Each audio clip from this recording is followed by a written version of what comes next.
a look at the top stories. It's a big diplomatic victory for India as dreaded terrorist and Jaish-e-Mohammed chief Masood Azhar designated a global terrorist at United Nations. Prime Minister Modi thanks the global community and all those who believe in humanitarian values for their support in designating Masood Azhar.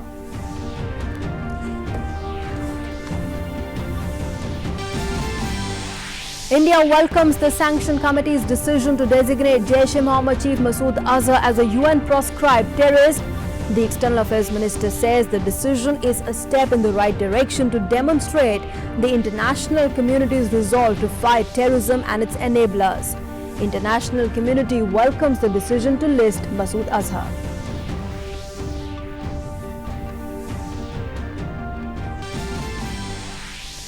Cabinet Secretary P.K. Sinha reviews preparedness of the states and other agencies to deal with the situation arising out of extremely severe cyclonic storm FANI, which will touch the Odisha coast on Friday. Chief Minister Naveen Patnaik reviews measures including deployment of response forces. The Indian Coast Guard and the Indian Navy deploy ships, helicopters for relief operations, while the Army and the Air Force units in Odisha, Tamil Nadu and Andhra put on a standby. Election Commission acts staff on Congress President Rahul Gandhi over his 23rd April remarks on tribals in Shahdol, issues notice to Rahul Gandhi asking him to reply within 48 hours. Election Commission cracks the whip on errant leaders, bans BJP's Bhopal nominee Sadhvi Pragya Singh Thakur from campaigning for 72 hours for her remarks on former ATS chief Hemant Karkare and the Babri Mosque demolition. Also bars Surat District's Congress President Babubhai Raika from campaigning for 3 days for the use of intemperate and abusive language. Gives a clean sheet to Prime Minister Modi's Latur speech. 15 security personnel martyred in an IED blast by Naxals in Gadchiroli in Maharashtra.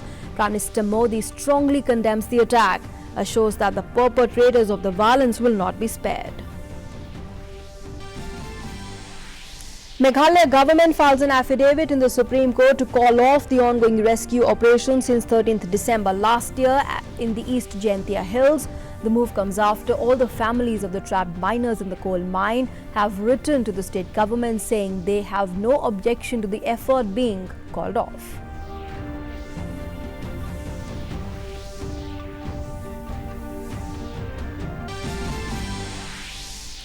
India's second lunar mission Chandrayaan-2 will be launched in the second week of July this year.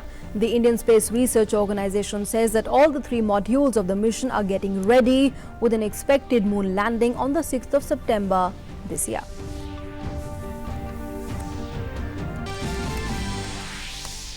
In international news, Sri Lankan police released the names and the pictures of 9 suicide bombers involved in the Easter Day attacks.